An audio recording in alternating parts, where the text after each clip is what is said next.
Hola a todos, bienvenidos a Simple Blending. Yo soy Mónica Hacha y soy dietista nutricionista y tecnólogo de los alimentos. En el vídeo de hoy os traigo uno de esos vídeos que os gustan tanto con vuestras preguntas. Esas preguntas que vosotros me dejáis con el hashtag #SimpleBlending y que yo aprovecho los vídeos para responderlas.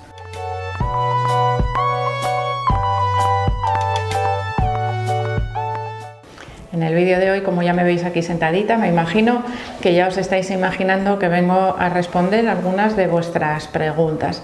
Sabéis que me podéis dejar vuestras dudas, consultas en la cajita de los comentarios con el hashtag #SimpleBlending, almohadilla #SimpleBlending, que os lo dejo también por aquí escrito para que no os quede ninguna duda, y de esa forma yo selecciono esas preguntas, las voy filtrando y puedo responderoslas en vídeo, en un vídeo como este que voy a hacer hoy con 3 de vuestras preguntas. Así que si no me ponéis bien el hashtag #SimpleBlending, sabéis que no las puedo encontrar fácilmente, con lo cual puede ser que alguna se me quede por ahí en el tintero. Así que preocuparos bien de escribirlo si es que queréis que yo os las responda en vídeo, porque si no me resulta muy difícil. Cada vez tengo más comentarios en los vídeos y si no, no las puedo encontrar con facilidad. Así que vamos con las 3 preguntas del vídeo de hoy, que son muy interesantes. La primera pregunta tiene que ver con el uso de huevos crudos en las recetas. En concreto me pregunta por una receta, pero vamos a generalizar un poquito más. La pregunta me la hace Katy Rodríguez y dice así: #SimpleBlending es una excelente oportunidad para preguntar algo que me ha inquietado siempre, y es la razón por la cual no preparo ni como ese postre jamás, y se trata del mousse. Es que he visto muchas recetas y en todas absolutamente llevan el huevo crudo, y eso me espanta, y creo que se corre el mismo riesgo de proliferación de bacterias y contaminación por salmonela. Muchas gracias por compartir con nosotros tus conocimientos. Bueno, Katy, te tengo que decir que la mousse no es la única receta que lleva huevo crudo. También podemos hacer, por ejemplo, mayonesa con huevo crudo, y es una receta muy habitual. ¿Qué pasa? Pues que con la mayonesa ya tenemos más o menos interiorizado las precauciones que tenemos que tener, porque es una receta de uso muy habitual. Entonces, las precauciones que utilizamos o que hacemos a la hora de utilizar el huevo crudo en la mayonesa tienen que ser las mismas que cuando preparamos este tipo de recetas, este postre. Y os las voy a recordar a todos. Es verdad que estas recetas con huevo crudo tienen más riesgo, pero que si mantenemos unas buenas prácticas y lo hacemos de manera adecuada, no tenemos que tener ningún problema. Y reconozco que la mousse es un postre delicioso porque tiene esa textura esponjosa que es muy, muy, muy rica. Así que bueno, os voy a recordar lo que tenemos que hacer. Lo primero es comprar los huevos en un sitio de confianza, que vengan etiquetados y que sean de una granja certificada. ¿Esto cómo lo sabemos? Pues normalmente los huevos que compramos en un supermercado cumplen todos estos requisitos. ¿Por qué es importante que sea una granja certificada? Pues porque a estas granjas se les hacen ciertos exámenes y tienen que cumplir ciertos requisitos que siempre nos van a facilitar saber que están en condiciones los huevos. También puede haber, por supuesto, problemas con estos huevos si no los manipulamos correctamente. Los huevos se tienen que conservar en frío. Sin embargo, os habréis fijado que en las tiendas o en los supermercados están a temperatura ambiente. Os voy a explicar por qué. Bueno, esta razón es porque la cáscara de los huevos es muy sensible a los cambios de temperatura y a los cambios de humedad. La cáscara de los huevos es permeable. Esto quiere decir que deja pasar puede dejar pasar las bacterias, puede dejar pasar la humedad y puede dejar pasar sustancias del exterior al interior. Entonces, ¿cómo lo prevenimos? Los huevos están a temperatura ambiente en la tienda para evitar que se condense humedad en la cáscara, que esto pasaría, por ejemplo, cuando compramos esos huevos, en el caso de que estuviesen refrigerados, los llevamos a nuestra casa, pasa un tiempo hasta que los volvemos a refrigerar, y ese contraste de temperaturas, que dependiendo de la época del año puede ser bastante grande, provocaría condensación en la cáscara de los huevos, y esa condensación podría provocar, en caso de que hubiese una bacteria depositada en la superficie de la cáscara, pues que a través de ese agua pues pasase más fácilmente al interior. Por eso no se deben lavar tampoco los huevos antes de conservarlos, antes de guardarlos en casa. Es decir, a mí me llegan los huevos, abro la caja, veo que están sucios y no los lavo antes de guardarlos. Si los quiero lavar, los lavo en el momento de utilizarlos, con lo cual esos huevos que están en peores condiciones de limpieza los vamos a utilizar siempre los primeros y entonces no les vamos a dejar tiempo a que esa suciedad pueda afectar al interior del huevo.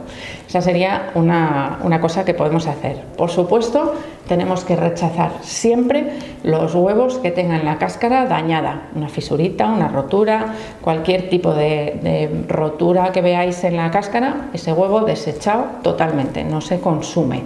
Ya sé que a veces nos duele un poco tener que tirar comida que hemos pagado, pero os aseguro que merece la pena rechazarlo porque así evitamos muchísimos problemas. Con lo cual, creo que más o menos con estas prácticas, buenas prácticas, vamos a mejorar el riesgo, es decir, vamos a reducir el riesgo que tienen siempre los huevos. Se me ha olvidado también al principio, estaba pensando en otro tipo de recetas muy habitual con huevo crudo, es el merengue. El merengue también se utiliza habitualmente en la elaboración de muchas recetas y también lleva huevo crudo. Bueno, ahora vamos, después de ya saber cómo manipular los huevos, vamos a las recetas que ya hemos preparado. Las recetas que preparamos con huevo crudo, cualquiera de estas tres que es las que estamos hablando, siempre se deben conservar en refrigeración, es decir, las preparamos y directamente al frío y no podemos consumirlas pasadas 24 horas, entonces en ese momento se rechazan, con lo cual la mayonesa, como os he dicho al principio, eso ya lo tenemos muy interiorizado, sabemos que solo debemos preparar la cantidad que vayamos a consumir y si sobra la tenemos que tirar, no la podemos guardar. Con el mousse pasa lo mismo, lo vamos a preparar unas poquitas horas, poquito tiempo antes de cuando lo vayamos a consumir y no lo podemos conservar durante más de 24 horas. También es verdad que cuando preparamos el mousse le estamos añadiendo otros ingredientes como el chocolate, el cacao, un poquito de limón, que van a retardar un poquito el crecimiento de esos microorganismos en el caso de que los hubiera, pero vamos a hacer el uso que tenemos que hacer de este tipo de recetas y vamos a evitar al máximo el riesgo microbiológico que puedan tener. La segunda pregunta que voy a responder hoy tiene que ver con la avena y es una pregunta muy recurrente en todos los comentarios cada vez que utilizo avena en alguna receta y es acerca de los antinutrientes y si es necesario remojar o no. Así que vamos con la pregunta.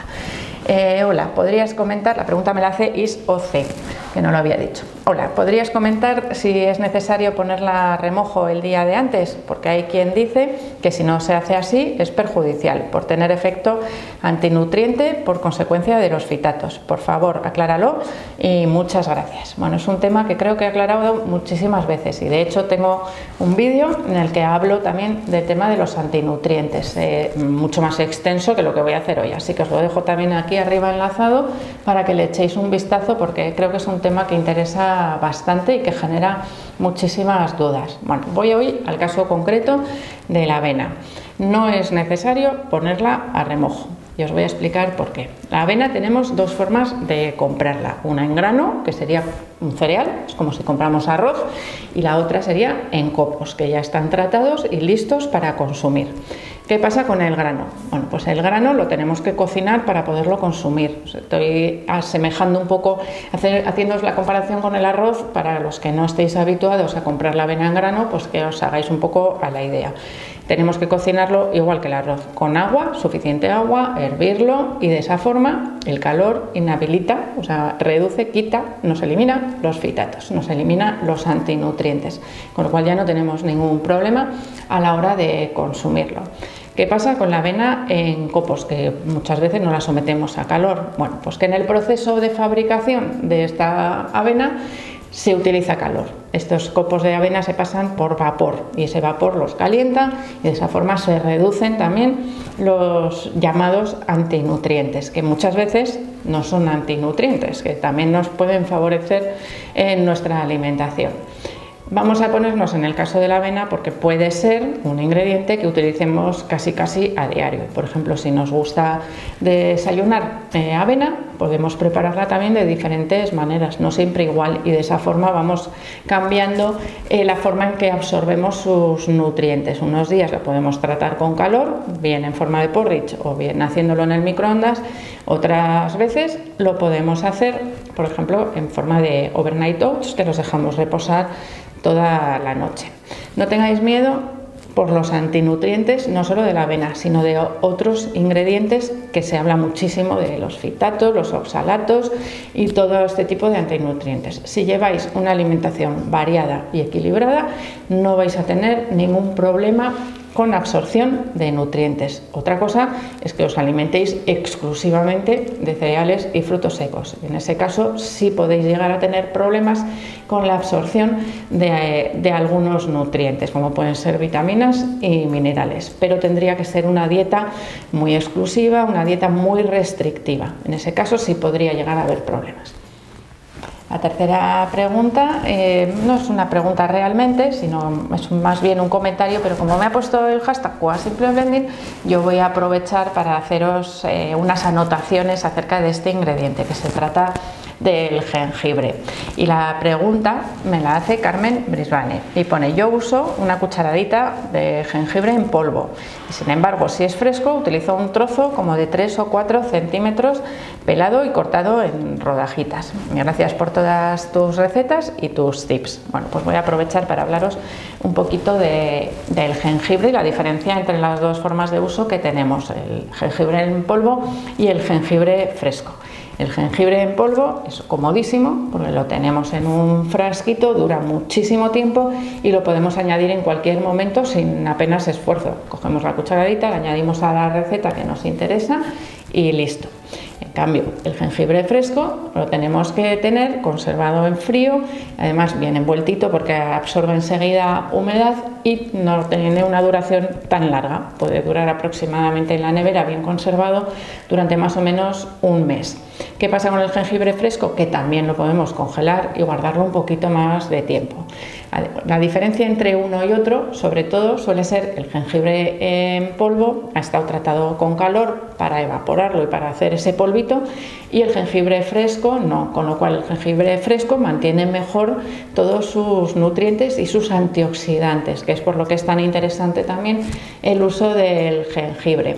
Respecto a sabor, también vais a notar un poquito de diferencia. Esto ya es para paladares un poquito experimentados y más sibaritas. El jengibre fresco mantiene mejor ese punto picante que tiene el jengibre. Sin embargo, el jengibre en polvo es más suavecito. Para las personas a las que no les gusta mucho, igual es más fácil ir introduciendo poco a poco su sabor a través del jengibre en polvo, el que compramos como especia en bote en el supermercado. También os voy a dejar enlazado, que como habéis visto, Carmen me ha dicho que lo utiliza pelado, os voy a dejar enlazado también un vídeo por aquí para que veáis cómo pelarlo y cómo utilizarlo el jengibre fresco, por si no lo habéis utilizado nunca. Y de esa forma, bueno, pues vais a ver que es muchísimo más sencillo. También os recomiendo, cuando vayáis a comprar el jengibre fresco, que lo toquéis, si es que os dejan en el supermercado, para que esté bien firme, que será un indicativo de que está muy fresco, porque hay veces que están un poco blanditos, porque igual no se compran tan habitualmente y llevan mucho tiempo en el supermercado. Bueno, es importante que esté firme para que esté bien fresco y os dure más tiempo, y de esa forma, bueno, pues que podéis utilizarlo fácilmente en casa. También es muy importante, por lo menos para mí me parece, que si no lo utilizáis muy habitualmente, compréis jengibres pequeños, trocitos más pequeños, no compréis un jengibre enorme que no vais a utilizar, a no ser que lo vayáis a congelar. Así que bueno, espero que estos consejos acerca del jengibre también os ayuden. Estoy segura que las preguntas que he respondido en el vídeo de hoy os van a resolver muchas de vuestras dudas, que sé que son dudas muy recurrentes, porque también me las pregunta pues gente de mi alrededor y son muy habituales a la hora de llevar una alimentación saludable. El posible riesgo del consumo de huevos crudos en diferentes recetas, aunque en este caso Me han preguntado por la mousse, que supongo que sería la mousse de chocolate, que es la más habitual. También si es necesario o no remojar la avena, en este caso, que también es un ingrediente que cada vez está más de moda por sus propiedades, que se utiliza cada vez más habitualmente en los desayunos sobre todo. Y también la tercera pregunta, que no era realmente una pregunta, pero que a mí me ha servido para daros ciertos consejos y ciertos tips acerca del uso del jengibre. Así que espero que me sigáis dejando vuestras preguntas. Sabéis que las tenéis que escribir con el hashtag #QA_SimpleBlending. Así, de esa forma las encuentro mucho más fácilmente. Y por supuesto, like al vídeo, como siempre os pido. Espero que estéis ya suscritos al canal, y si no, suscribiros ahora mismo pinchando el botón que tenéis facilísimo, no cuesta nada, un solo clic y ya lo tenéis. Así que también me podéis seguir en Facebook, en Pinterest, en Instagram o en Twitter. Y espero seguir viéndoos a todos en los siguientes vídeos.